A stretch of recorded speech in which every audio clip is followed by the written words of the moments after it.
My name is Lauren, and sharing this story feels incredibly vulnerable.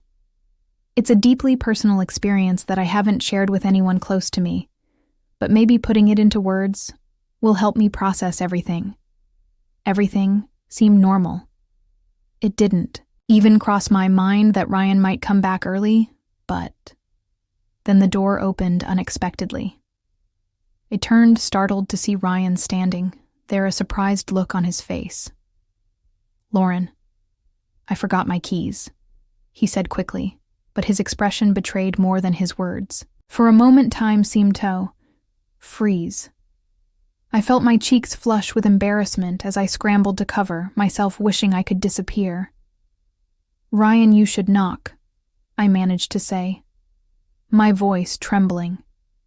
His gaze shifted nervously, and he stepped back, muttering an apology. "I'm sorry," he said almost too quietly before turning and leaving the room. The rest of the day passed in awkward silence.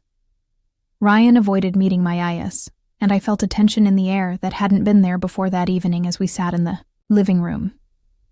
I decided to address what had happened. "Ryan," I began cautiously about earlier. "Light and just forget it, okay?" He nodded quickly, but his expression remained unreadable. Sure, I thought that would be the end of it, but the unease lingered.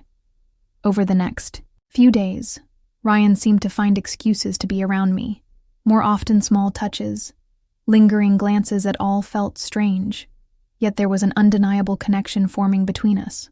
One evening, as I was cleaning up after dinner, Ryan approached me, his voice wash-silent but steady.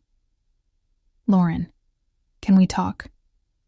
I turned to face him, dry my hands on a dish towel. "Of course, what's on your mind? I can't stop thinking about what happened."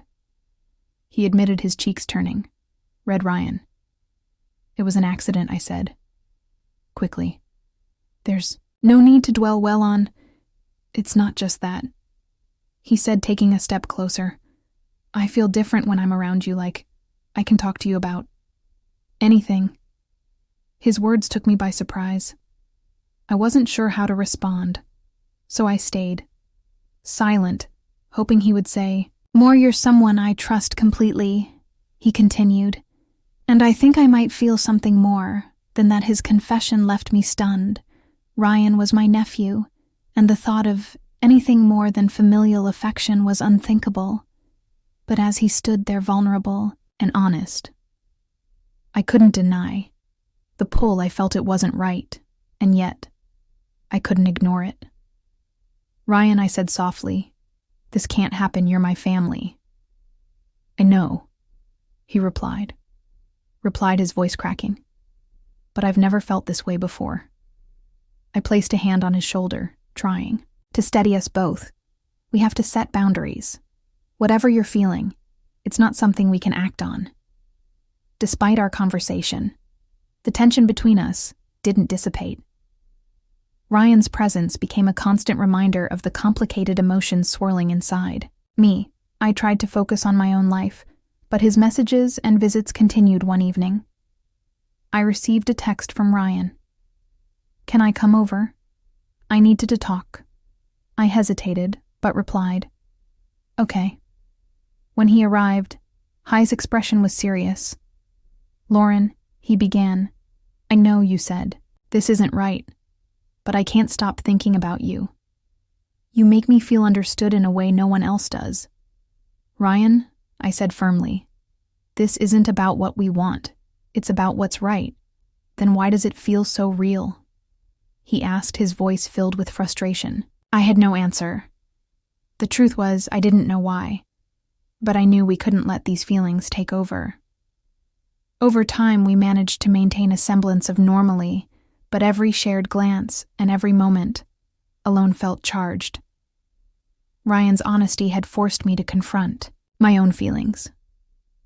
I wasn't ready to admit my marriage had been strained for years. My husband, Mark, was often distant. His attention was consumed by work.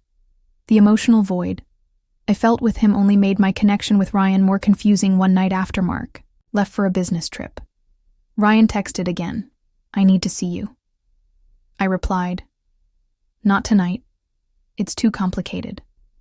His response was immediate. Please, I'll keep my distance.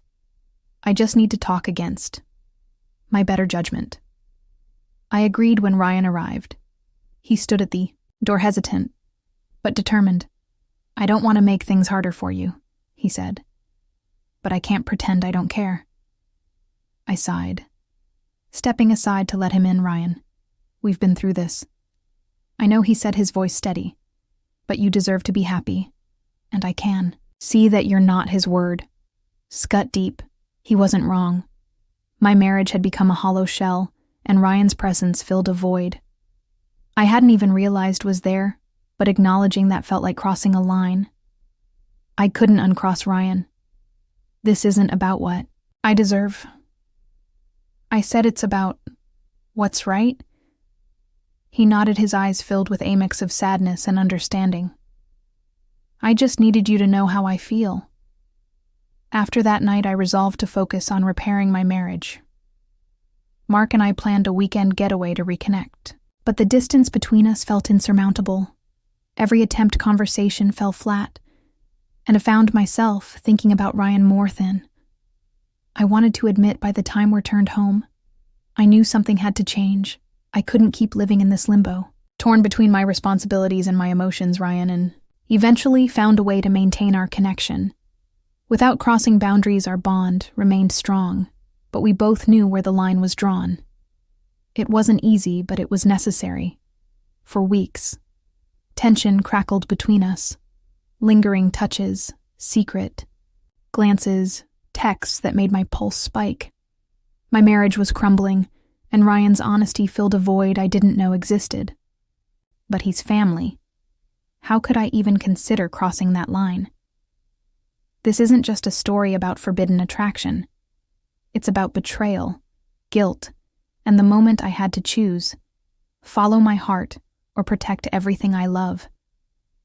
What would you do if the wrong person felt so right?